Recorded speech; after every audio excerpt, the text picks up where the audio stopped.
Bạn bong ônថ្ងៃនេះគឺមុខម្ហូបមួយមុខនេះត្រូវជាមួយនឹងបងប្អូនដែលចូលចិត្តបញ្ជូរគ្រឿងដាក់ក្រងគឺត្រូវហើយមើលវីដេអូនេះថ្ងៃនេះខ្ញុំមកធ្វើបញ្ជូរគ្រឿងឆ្អឹងជលីជ្រូកអង្ក្រងយើងដាក់បន្លែតកួនណាបងប្អូន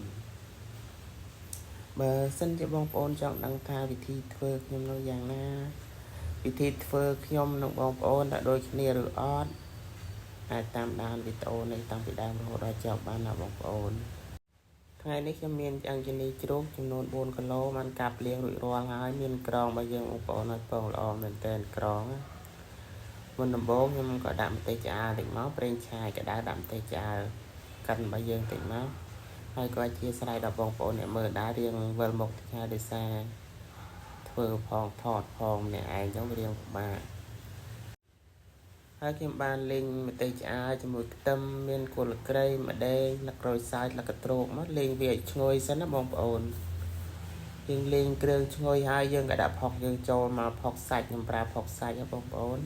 បើសិនជាបងប្អូនប្រើផុកយ៉ាងបងប្អូនអាចច្រាំវាចាំយកមកឆាវាចឹងណាឥឡូវយើងបានលេងប្រហុកយើងវាឡើងក្លិនឈ្ងុយជាមួយនឹងគ្រឿងគល់ក្រៃម្ទេសលក្ខក្រួយហើយយើងក៏ដាក់គ្រឿងបុករបស់យើងចូលមកបងប្អូន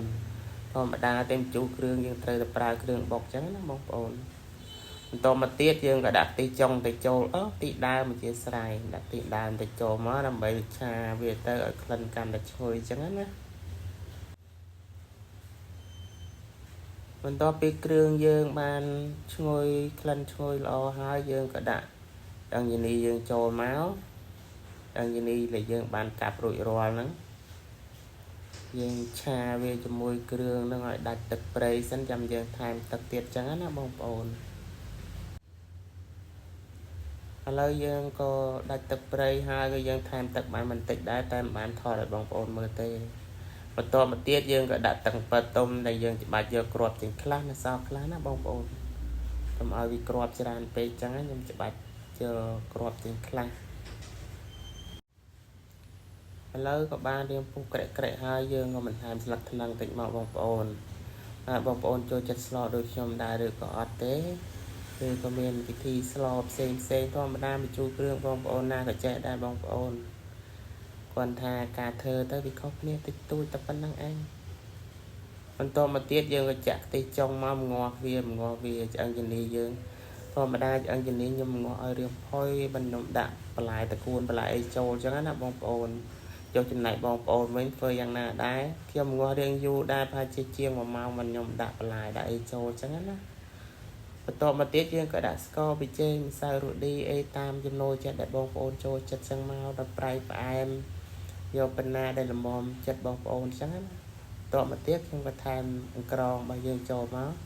ក្រងយើងរើសលាងទឹកវាស្អាតមកបងប្អូនធម្មតាក្រងវាមានទនេមសម្រាមដីអីចឹងណាឥឡូវយើងបានដាក់អង្ក្រងយើងក៏រួចរាល់ដែរបងប្អូនយើងងាស់វារៀងផុយសាច់តិចមកបានស្រួលញ៉ាំអីចឹងណាបើយើងស្លលឿនពេកក៏វាអត់សូវឆ្ងាញ់ដែរយើងងាស់វារៀងផុយសាច់តិចមកបានយើងស្រួលញ៉ាំអីចឹងព្រោះធម្មតាឆ្អឹងជំនីហើយក៏ជាចុងក្រោយខ្ញុំក៏បន្ថែមខ្ទិះដើមចូលមកចំណែកឯខ្ទិះដើមបើសិនជាបងប្អូនមិនសូវចូលចិត្តខ្ទិះមិនបាច់ដាក់ខ្ទិះក៏បានដែរបងប្អូនជូរគ្រឿង